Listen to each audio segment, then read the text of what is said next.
Parent எங்களே இவ்வளோ தூரம் பார்க்கும்போது அவங்கள நம்பி விடுறோம். ஸ்டூடெண்ட்டா கண்டிப்பா நல்லா பார்த்துப்பாங்க.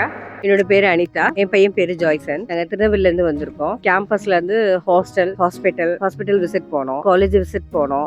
ஹாஸ்டல்லையும் பார்த்தோம். எல்லாமே நல்லா இருந்துச்சு. அப்புறம் இங்க உள்ள ஸ்டாஃப்ஸ் எல்லாருமே வந்து ரொம்ப சப்போர்ட்டிவா இருந்தாங்க எங்களுக்கு. ஏர்போர்ட்ல பிக்கப் பண்ணி ஏர்போர்ட்ல இருந்து இங்க எங்களுக்கு காலேஜுக்கு ஹாஸ்டல் கூட்டிட்டு வர வரைக்கும் கூட ஒவ்வொரு ஸ்டாஃப்மே ரொம்ப நல்லா கைட் பண்ணாங்க. ஏர்போர்ட்ல செக்கிங்ல இருந்து ஒவ்வொரு விஷயமும் எங்களுக்கு ஏதாவது ப்ராப்ளம்னா பக்கத்திலேயே இருந்து கைட் பண்ணி கூட்டிட்டு வந்தாங்க. நம்ம வெளிநாடு வர்றோங்கிற ஒரு ஃபீலே இல்லாம அந்த ஒரு பயமே இல்லாத அளவுக்கு கூட்டிட்டு வந்தாங்க. இங்க வந்து பார்த்தா நம்ம பையனை இவ்வளவு தூரம் விடுறமேன்னு பயந்துட்டு வந்தேன். இங்க வந்து பார்த்தா கேர்ள்ஸே ஏகப்பட்ட பேரு எல்லா ஊர்ல இருந்து வந்திருக்காங்க.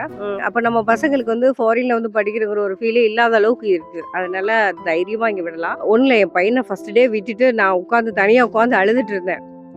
அப்போ வந்து ஃபவுண்டர் சார் என்னை பார்த்துட்டாங்க. பார்த்துட்டு உடனே அவங்கள கூப்பிடுங்கன்னு சொல்லி கூப்பிட்டு, உங்களுக்கு என்ன பிரச்சனை? ஏன் அழுகுறீங்க? அப்படின்னு கேட்டாங்க. இல்ல என் பையனை விட்டுட்டு போறதுக்கு ரொம்ப கஷ்டமா இருக்குண்ணே. அப்படியெல்லாம் நீங்க நினைக்காதீங்க. நாங்க எல்லாரும் பார்த்துக்குறோம்னு சொன்னாங்க.